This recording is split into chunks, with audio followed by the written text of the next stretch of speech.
So the ducks like getting in here into the water, and Brett's putting together a little makeshift pen area for our young chickens here. So that's the noise in the background. But so it's really, really, really important if you have ducks to give them, you don't have to have a big pond or anything like that. These guys just need a little like kids' plastic wading pool, a few inches of water in it, because what's really important is to give them a place where they can dunk their whole head in, like you see this duck doing right now. The reason for that is that ducks don't have tear ducts, and they need to be able to dunk their bill, their duck bill, and their whole head, submerge it underwater to do what they're doing right now, to keep things clean and move through. That's really, really important for them. It needs to be clean, and you can see how fast they get it dirty. That's what's going on here. Olive, you're gonna mess up the duck's water.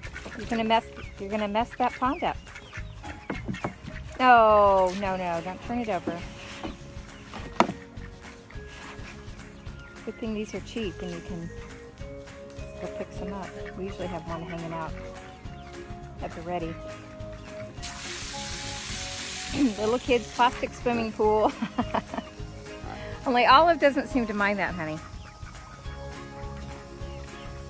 Little kids' plastic swimming pool, they're what, like 10 bucks, I think. Fill it up with water every day. That's for the ducks, because they need that. And then the pigs like to get into it too. And at the end of every day, we empty the dirty water out, so you can see that the area is kind of muddy. And then the pigs like that, they like to roll around in it, because pigs don't have sweat glands, so they can't cool themselves down by sweating. So that's why they roll in mud like that. And it's Olive, Olive, no ma'am, no, Olive, no ma'am, you're not getting out that gate. She's too smart for her own darn good. No ma'am, you leave that gate closed. See this rod right here going right across? That locks it. She knows how to move it. Only there was like a little disc on one end that fell off that made it easier for her to move. And she still knows how to do it. You're some pig, Olive. And Theo, our little Theo, is learning how to do it too by watching her. You're too smart for your own darn good. Okay, so here's what the ducks are doing here. Looks a little cloudy only because last night I put some water into it, so they started getting into it a little bit last night. But usually what I do is have the fresh water set up for them every day. And then at the end of the day, you empty it out. Makes a little mud thing for the pigs. And the ducks and chickens actually like this muddy area too. And so during this time of the day, this is first thing in the morning when we're feeding everybody, so that you can see the goats are being fed out here. And I've got the pigs and the chickens and the ducks inside the chicken run here. And so here's what we have to do in the evenings when we lock everybody up, when I lock up the chicken coop.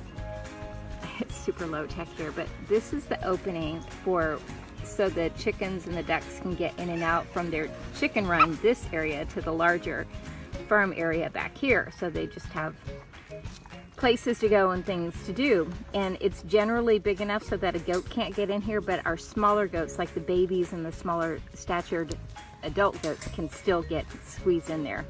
So because they can still squeeze in, and Theo the pig can still squeeze in, if I don't block this off first thing in the morning when I'm feeding everybody, then what happens is we get little babies like Carl there, and his brother Phil will come in through that little hole. They come in over here. They go into this opening in the chicken coop. And let's come around here. And they eat the chicken feed. Now it's not going to kill them to eat the chicken feed, but they could get kind of bloated from it. It's not formulated for goats. It's formulated for chickens and ducks, not goats or pigs. So you got to be careful about that. So that's why we section everybody off. What's going on here? Some excitement. Oh my goodness. We section everybody off, And then usually around lunchtime, I go and remove those little cinder blocks from that opening so that everybody can kind of come and go, with the exception of the big goats. We never want to have big goats in this area. It's just not where they need to be.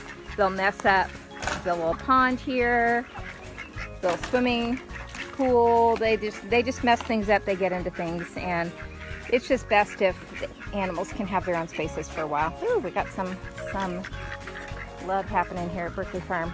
We got a pile on. Goodness. Okay, boys. Okay, boys. That's enough. Okie dokie. That's it from Berkeley Farm. See you again tomorrow.